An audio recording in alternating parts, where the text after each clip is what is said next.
हरे कृष्णा। सभी का स्वागत है श्रीमद् भागवत की आज की कथा में।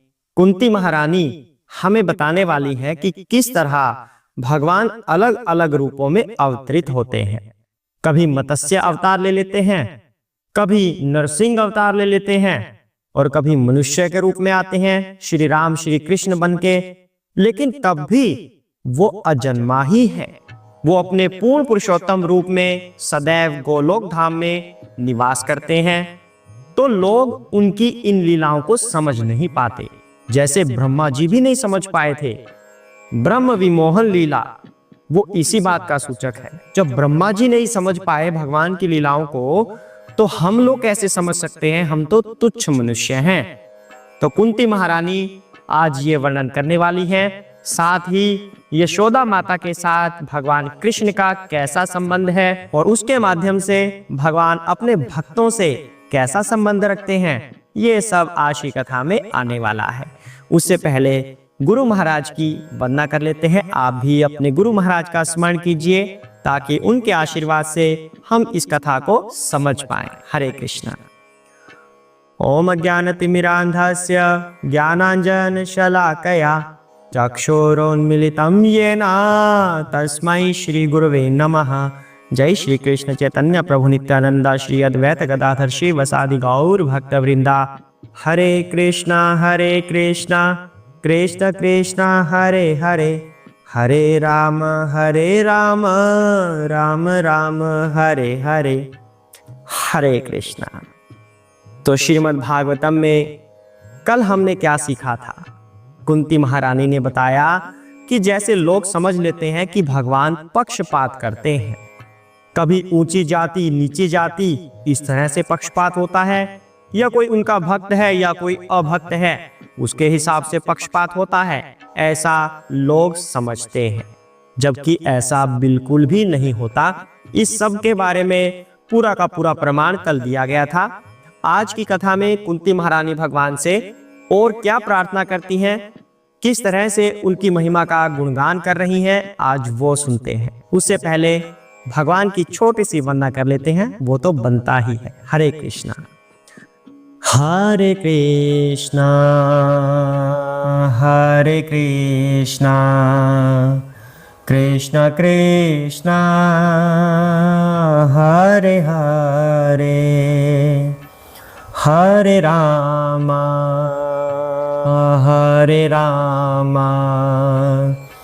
राम राम हरे हरे, हरे कृष्णा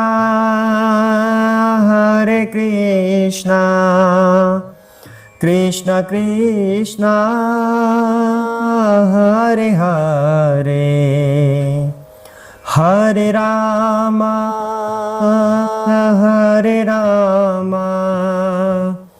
राम राम हरे हरे, हरे कृष्णा कृष्ण कृष्ण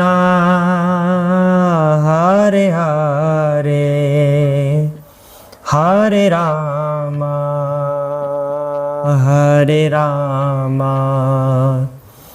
राम राम हरे हरे। हरे कृष्णा। जय श्री व्यासदेव, जय श्री प्रभुपाद चैतन्य महाप्रभु की जय हो, श्री गणेश भगवान की जय हो, सरस्वती माता की जय हो, शिव शंकर भोलेनाथ पार्वती माता की जय हो। हरे कृष्णा। ओम नमो भगवते वासुदेवाय। आइए पाठ को आगे बढ़ाते हैं और आज का ज्ञान सीखते हैं कुंती महारानी से। हरे कृष्णा। जन्म कर्म च विश्व आत्मान अजस्य अकर्तु आत्मनः, तिर्यक निरीशिषु यदसु ततत्यन्त विडम्बनम्। हरे कृष्ण। हे विश्वात्मा, यह सचमुच ही आश्चर्यजनक विडंबना है कि आप निष्क्रिय रहते हुए भी कर्म करते हैं और प्राण शक्ति रूप तथा अजन्मा होकर भी जन्म लेते हैं। आप स्वयं पशुओं, मनुष्यों, ऋषियों तथा जलचरों के मध्य अवतरित होते हैं। सचमुच ही यह विस्मयकारी बात है। हरे कृष्णा। कुंती महारानी कह रही है कि भगवान के बारे में आम मनुष्य कैसे समझ सकता है। आम मनुष्य की चिंतन शक्ति से भगवान परे है। आम व्यक्ति अकिंचन है, दरिद्र है इस सोचने समझने की शक्ति में कि भगवान किस तरह से लीलाएं करते हैं। उदाहरण लिया गया है, कभी भगवान मत्स्य अवतार धारण करते हैं, लेकिन वो मछली नहीं है। यदि आपको लगे कि कोई मछली आ गई थी, पशुओं में सूकर बन के भगवान आए थे। वराह अवतार में, जिस अवतार ने पूरी पृथ्वी को जल से बाहर निकाला था, हिरण्याक्ष के चंगुल से बचाया था, उस वराह रूप में। लेकिन भगवान पशु नहीं है, वो फिर भी अजन्मा है। यहां पर एक शब्द लिया गया है, अवतरित होते हैं। कभी पशु रूप में, कभी मत्स्य रूप में, कभी पुरुष रूप में। जैसे श्री राम के रूप में आए भगवान मनुष्य रूप में, श्री कृष्ण के रूप में आए भगवान मनुष्य रूप में। लेकिन फिर भी वो अजन्मा है, अपने धाम में नित्य वास करते हैं। अपने पूर्ण पुरुषोत्तम सच्चिदानंदमय रूप स्वयं श्री कृष्ण के रूप में वो विराजित है। वो अजन्मा है, लेकिन ऐसा प्रतीत होता है कि वो अलग अलग रूप धारण करके अवतार ले रहे हैं। सामान्य जन इस बात को समझ नहीं पाते, वो अचंभित रहते हैं। अब सामान्य जन की बात छोड़िए, ब्रह्मा जी स्वयं ऐसे हो गए थे, मोहित हो गए थे। जब ब्रह्मा जी ने देखा कि भगवान कृष्ण और उनके मित्र आपस में किस तरह से क्रीड़ा कर रहे हैं, भगवान उनके मुंह से माखन निकाल निकाल कर स्वयं खा रहे हैं, अपना मुंह लबेड़ रहे हैं, तो ब्रह्मा जी ने देखा कि भगवान कैसे हो सकते हैं ये बालक जो इस तरह की क्रीड़ा कर रहा है, किसी दूसरे की जूठन उठाकर अपने मुंह में लगा रहा है, जहां पूरी दुनिया, पूरी सृष्टि, सभी देवी देवता भगवान की शुद्धता का पूरा प्रबंध रखते हैं कि भगवान को भोग लगाना है, और शुद्धता से नहा धो के शुद्ध मन से, पवित्र भाव से वहां भगवान दूसरे बच्चों के मुंह से निकाल निकाल कर स्वयं खा रहे हैं, इतने अपवित्र ढंग से। ये तो भगवान नहीं हो सकते। तो ब्रह्मा जी हो गए विचलित। तो ब्रह्मा जी ने फिर क्या किया?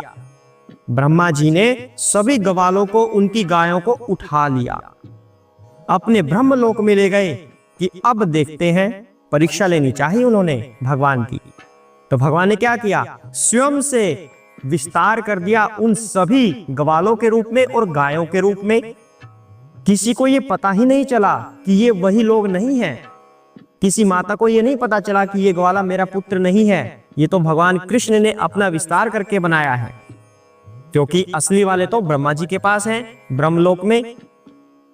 तो ये काम 1 साल तक चलता रहा और ब्रह्मा जी देख रहे ये क्या हुआ, कोई फर्क ही नहीं पड़ रहा, ये तो रोज की तरह ऐसे ही कर रहे हैं। ग्वाले खेलने आते हैं, शाम को घर चले जाते हैं, अगले दिन आते हैं, चले जाते हैं, सब कुछ वैसे ही चल रहा है। तो फिर जो मेरे पास ग्वाले हैं ये कौन है? या तो ये सत्य है या जो नीचे है वो सत्य है, इनमें से एक सत्य है और एक असत्य है। तो ब्रह्मा जी को बड़ी गलानी हुई, ये तो भगवान की माया है, ये भगवान ही हैं। मैंने चेष्टा की ऐसी इनकी परीक्षा लेने की। नतमस्तक हो गए ब्रह्मा जी भगवान श्री कृष्ण के समक्ष, हे प्रभु क्षमा कर दीजिए, मैं आपको पहचान नहीं पाया। ब्रह्मा जी ने क्षमा मांगी। तो भगवान तो भक्त वत्सल हैं, जो उनकी शरण में आता है भगवान उन्हें अपनी शरण अवश्य देते हैं, प्रदान करते हैं भगवान। तो इस तरह से जब ब्रह्मा जी समझ नहीं पाए भगवान की लीलाओं को, तो आम मनुष्य क्या समझेंगे?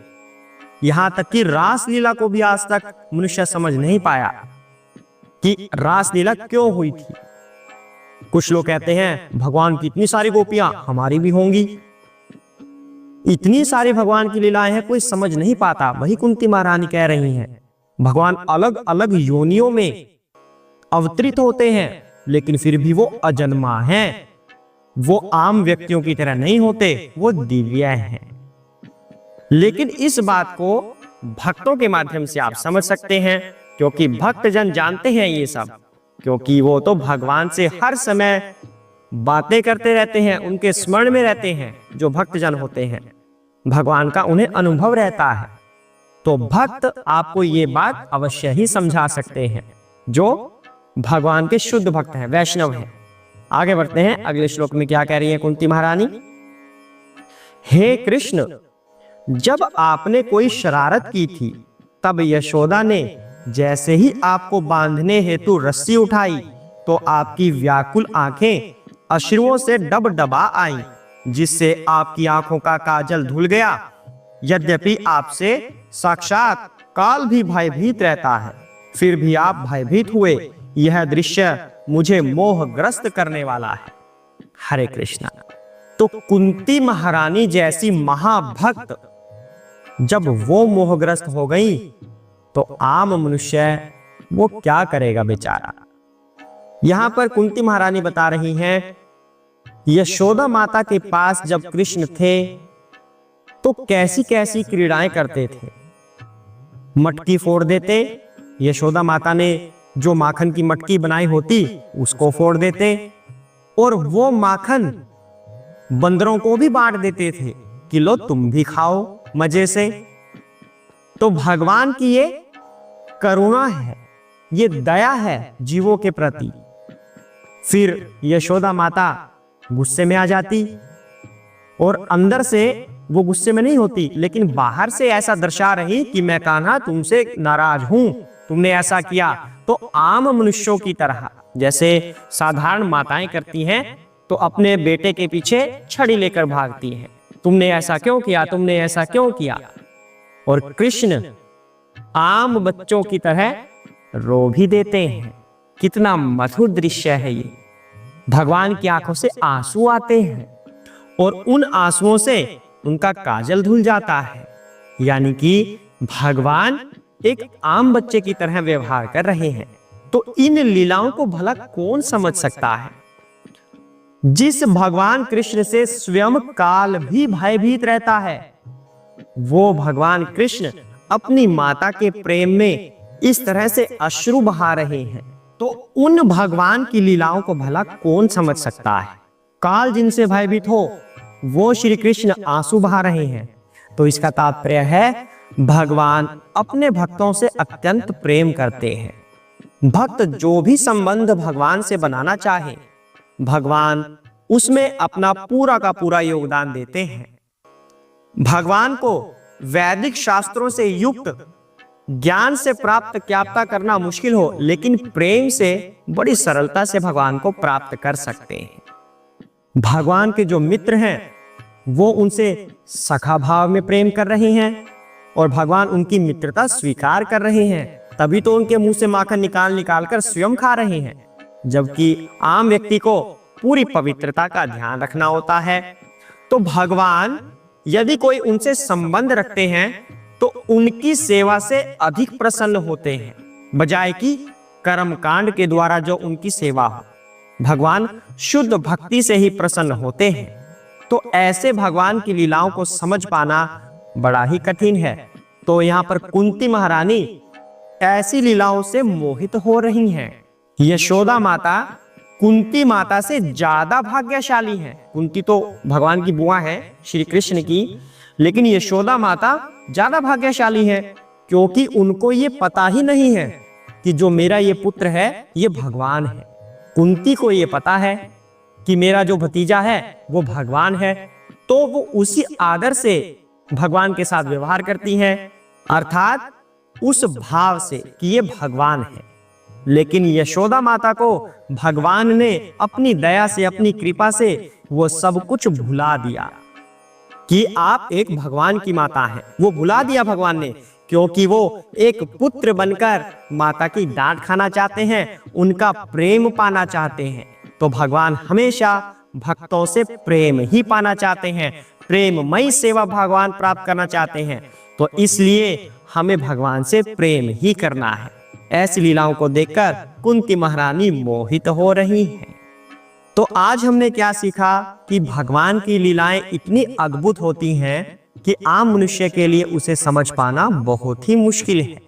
लेकिन शुद्ध भक्तों के माध्यम से अगर हम श्रवण करें तो भगवान की लीलाओं को समझ सकते हैं। वरना क्या होगा, भगवान ने रास लीला क्यों की, भगवान ने ये क्यों किया, भगवान तो चोर थे, वरना ऐसी ऐसी बातें हमारी बुद्धि में बैठती जाएंगी और हम शुद्ध भक्ति में नहीं लग पाएंगे। इसलिए भक्तों की शरण ग्रहण कीजिए, उनसे श्रवण कीजिए और अपने जीवन को भक्तिमय बनाइए। कल हम जानेंगे, कुंती महारानी बताएंगी कि किस तरह से भगवान, कुछ लोगों को लगता है कि वो किसी राजा को प्रसन्न करने आए हैं, कभी लोगों को लगता है कि वो यदु राजा को प्रसन्न करने आए हैं, उनके वंश की कीर्ति बढ़ाने आए हैं। लेकिन वास्तविकता क्या है, ये सभी कुंती महारानी से हम जानेंगे।